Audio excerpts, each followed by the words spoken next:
अरे जो लोग रोटी के लिए तरसते थे, उनकी मजबूरी का फायदा उठाया उस रुपेश चौहान ने। दुनिया के ताने, उनके मजाक सहते सहते थक चुके थे हम। किसके लिए? उस बौनी लड़की के लिए। लेकिन क्या करते, और कोई रास्ता था नहीं हमारे पास। हम सब तो पराए हैं उसके लिए। उस आदमी ने अपने सगे भाइयों तक को नहीं छोड़ा।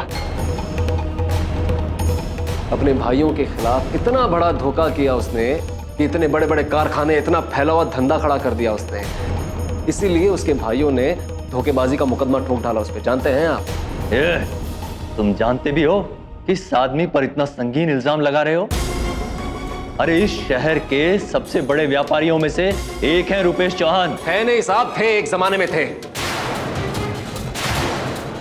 उसकी धोखेबाजी कोर्ट के सामने आ गई और मुकदमा हार गया वो।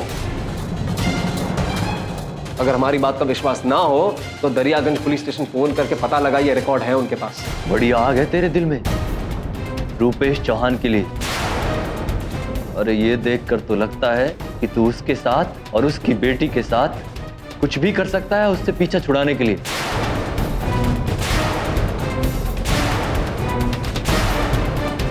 क्यों? है ना? हैसियत से छोटे हैं साहब, हैं छोटे, लेकिन हमारे संस्कार इन बड़े लोगों से कहीं ऊंचे हैं। अपने स्वार्थ, अपने परेशानियों से कहीं ज्यादा दूसरों के दुख मायने रखते हैं हमारे लिए। इसीलिए इतना सब कुछ होने के बाद भी हमारे पूरे परिवार ने उस लड़की को कोई प्यार देने में कमी नहीं रखी। कभी उसे इस बात का एहसास नहीं होने दिया कि वो एक बौनी है या हमारी जोड़ी बेमेल जोड़ी है। यहां तक कि वो रुपेश चौहान जब सड़क पे आ गया था ना इंस्पेक्टर साहब, तो सबसे पहले हम थे वो इंसान जिसने सबसे पहले उसकी मदद की। जो कुछ भी उसने दिया था, सब कुछ उसका कारखाना दोबारा खड़ा करने में लगा दिया हमने। जानते हैं आप? और सबूत के तौर पे कारखाने के एक एक कागज दिखा सकते हैं आपको। उसकी जिंदगी का सबसे बड़ा बोझ अपने माथे उठा लिया हमने इंस्पेक्टर साहब। एक बौनी को अपनी घर की लक्ष्मी का दर्जा दे दिया हमने।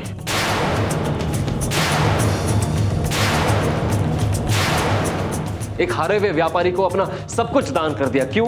क्योंकि हमें लगता था कि कोई रिश्ता है हमारा उसके साथ। लेकिन हम नहीं जानते इंस्पेक्टर साहब कि किस घुटन में आके उसने हम पे इतना छोटा, इतना बड़ा केस डाल दिया।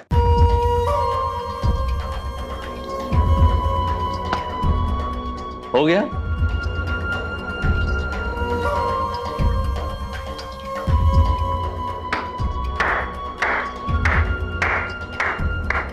अच्छी कहानी थी, बहुत अच्छी कहानी थी। ये पुलिस स्टेशन है, यहां दिन भर में 36 लोग आकर ऐसी कहानियां सुनाते हैं। अब जो सच है सामने वो ये है कि तुम्हारी बीवी जलकर मरते मरते बची है। शक की तलवार तुम सब पर है।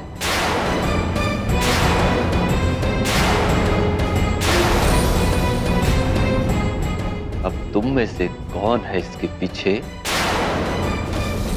ये पता लगाना अभी बाकी है। इंस्पेक्टर साहब, इतना सब कुछ सुन लेने के बाद भी आपके पास इन पर शक करने का आधार क्या है? हा? लड़की खुद बयान दे चुकी है कि उसका जलना महज एक इत्तेफाक था, हादसा था। और फिर अगर रुपेश चौहान ने इन लोगों पर उंगली उठाई है तो उसकी कोई निजी वजह भी हो सकती है। इंस्पेक्टर साहब, ये लोग गरीब हैं, इसका मतलब ये नहीं कि बिना किसी आधार के आप इनको यहां पर लाएं और मुजरिमों की तरह इन्हें ट्रीट करें और पूछताछ के नाम पर इन पर जुल्म करें। सिक्के का दूसरा पहलू देखे बगैर किसी नतीजे पर कैसे पहुंच सकते हैं आप? ये गलत है और प्रेस ये होने नहीं देगी। अगर आपने रुपेश चौहान से पूछताछ किए बगैर या कोई जांच पड़ताल किए बगैर कोई फैसला लिया तो फिर मुझे ये छुपा हुआ पहलू अखबार में छापना ही पड़ेगा।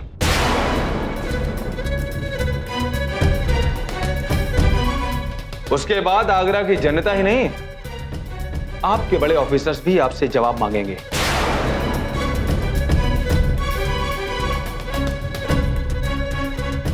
नौकरी बचानी मुश्किल हो जाएगी आपके लिए, इस बात को भूलिएगा नहीं।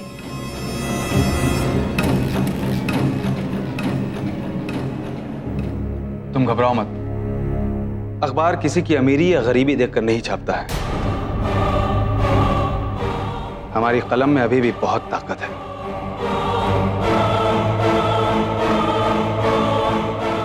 हाँ तो इंस्पेक्टर साहब, क्या कहते हैं आप? क्या किया जाए?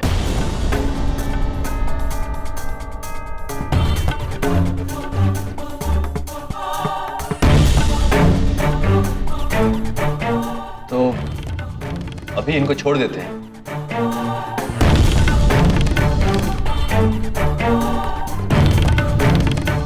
अब ये मत समझना कि तुम सब इस केस से बरी हो गए हो। इस केस की पूछताछ के लिए जरूरत पड़ने पर कभी भी तुम में से किसी को भी यहां बुलाया जा सकता है, समझे? जी। खोल दो इन सबको।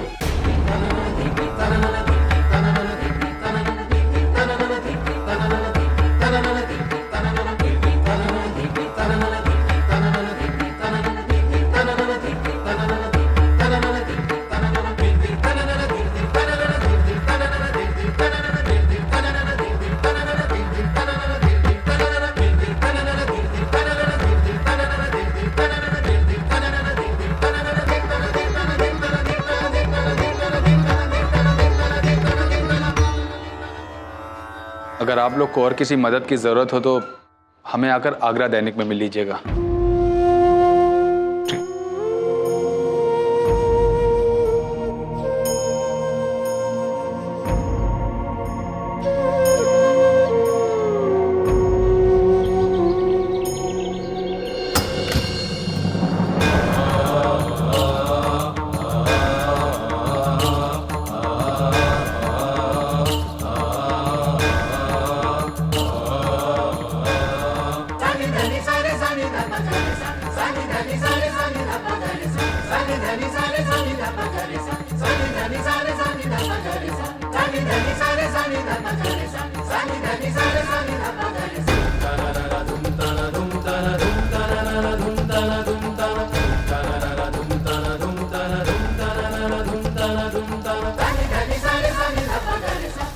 भैया, बाबूजी को इनके कमरे में ले जाना है, तो थोड़ी मदद करेंगे हमारी?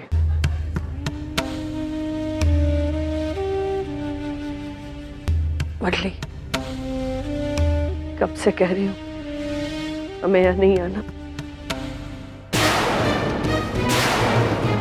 दम घुटता है यहाँ।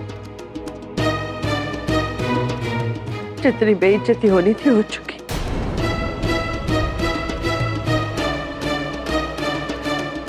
बहुत बर्दाश्त कर लिया, अब नहीं कर पाएंगे।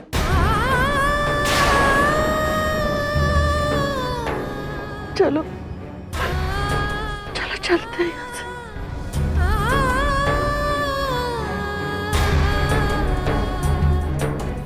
डमरू, अपना सामान ले आ।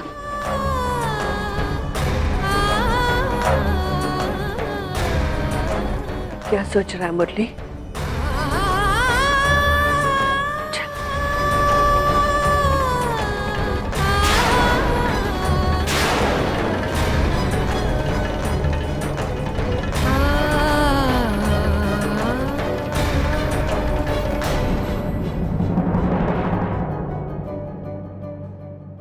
बाबूजी,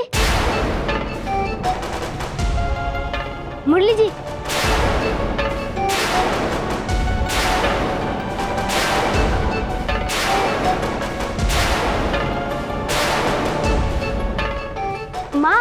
माँ देखो, मुरली जी और पूरा परिवार घर आ गया।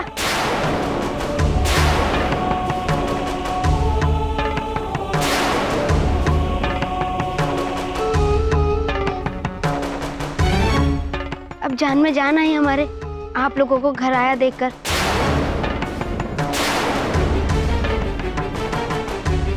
माँ, हमने कहा था ना, बाबूजी आगरा पहुंचते ही सबको ले आएंगे वापस।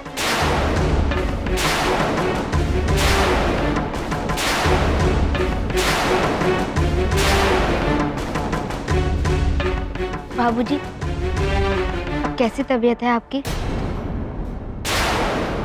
बिल्कुल चिंता मत कीजिए बाबूजी। आप अच्छे से आराम करेंगे और खाने पीने का ध्यान रखेंगे ना, तो देखना 2 दिन में एकदम ठीक हो जाएंगे। और अब वो जिम्मेदारी हमारी है। बस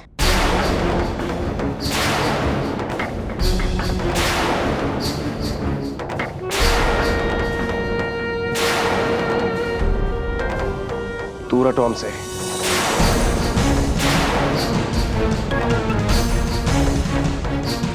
अब तुम्हारी छाया भी पड़ने नहीं देंगे अपने परिवार में।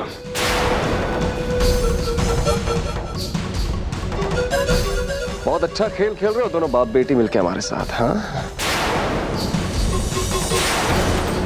यहाँ बाप मुसीबतों के पहाड़ खड़े करते रहता है हमारे लिए, और इधर बेटी आके हमदर्दी का नाटक दिखाती है।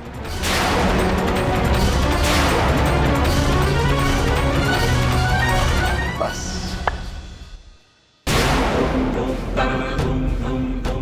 बस भारती, बस हाथ जोड़ते हैं तुम्हारे, बस करो ये नौटंकी अपनी। अच्छा होगा अगर दूर रहोगे हमसे, तुम समझी?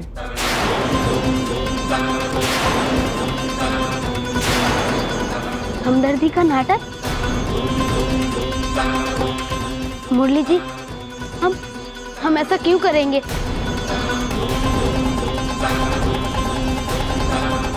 हमें चिंता है आप लोगों की, इसीलिए हमने बाबा को भेजा।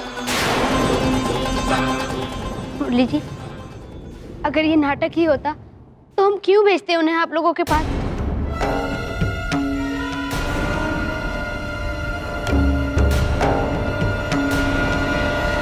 भाभी जी, भारती बिटिया, भाभी जी, वो लाला जी। क्या हुआ? लाला जी को पुलिस ने थाने में रखा है। क्या?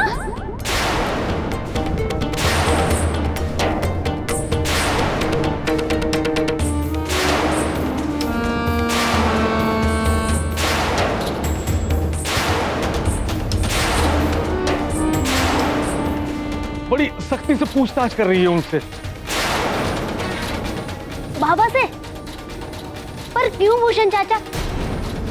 इनसे पूछो, इन्हीं लोगों ने डाला है लाला जी को इस मुसीबत में।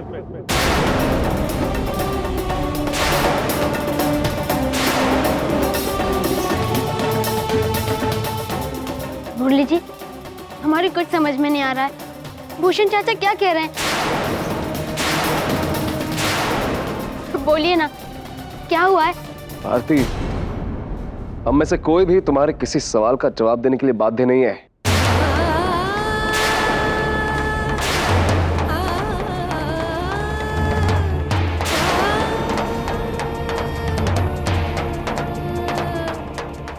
एक मिनट मुरली,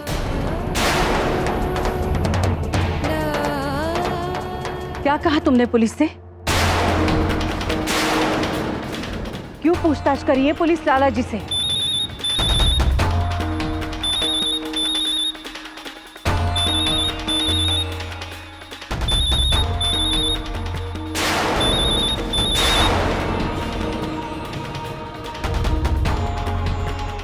जी इंस्पेक्टर साहब। जी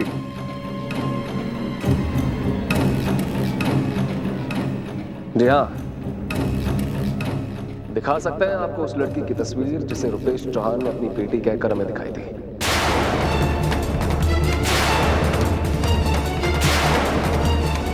और उसके बाद इतना बड़ा धोखा किया हमारे साथ कि एक बौनी से रिश्ता जोड़ दिया हमारे साथ।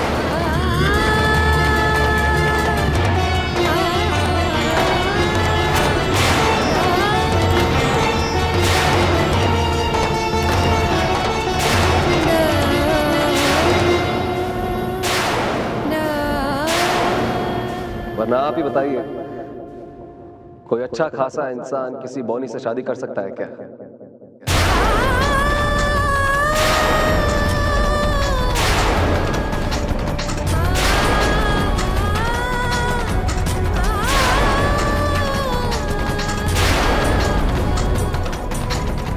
अरे आप सिर्फ इस धोखे की बात कर रहे हैं इंस्पेक्टर साहब। जो आदमी अपने सगे भाई को दगा दे सकता है, वो इस दुनिया में किसी का हो सकता है क्या?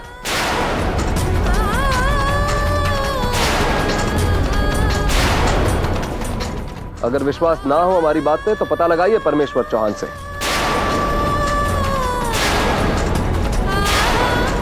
पैसों का लालच सिर्फ हम गरीबों को नहीं होता इंस्पेक्टर साहब, ये अच्छे खासे बड़े धनवान लोगों का चरित्र भी बिगाड़ देता है पैसा। और अगर इतना कुछ कहने के बाद भी आपको हमारी बात पे विश्वास ना हो तो वो तस्वीर भिजवा देंगे आपके लिए हम। जी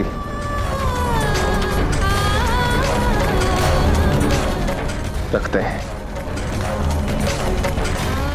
मुरली जी, ये आप क्या कह रहे थे? आपने ऐसे झूठ क्यों बोला पुलिस से? हम कुछ पूछ रहे हैं मुरली जी।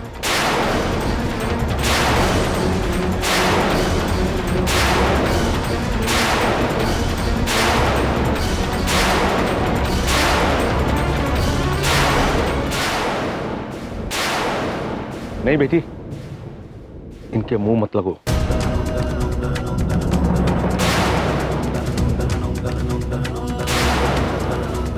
क्योंकि इनके अंदर जरा भी सच्चाई होती ना तो लाला जी के बारे में ऐसी घटिया बातें नहीं करते ये लोग।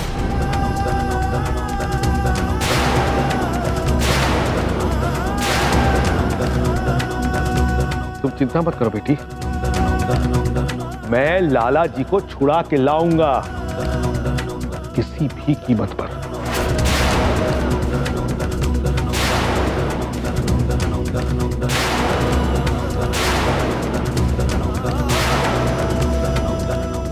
भाभी जी, वो कोर्ट के कागजात हमें पुलिस को दिखाने होंगे सबूत के तौर पर। चलिए चलकर उन्हें निकाल लीजिए।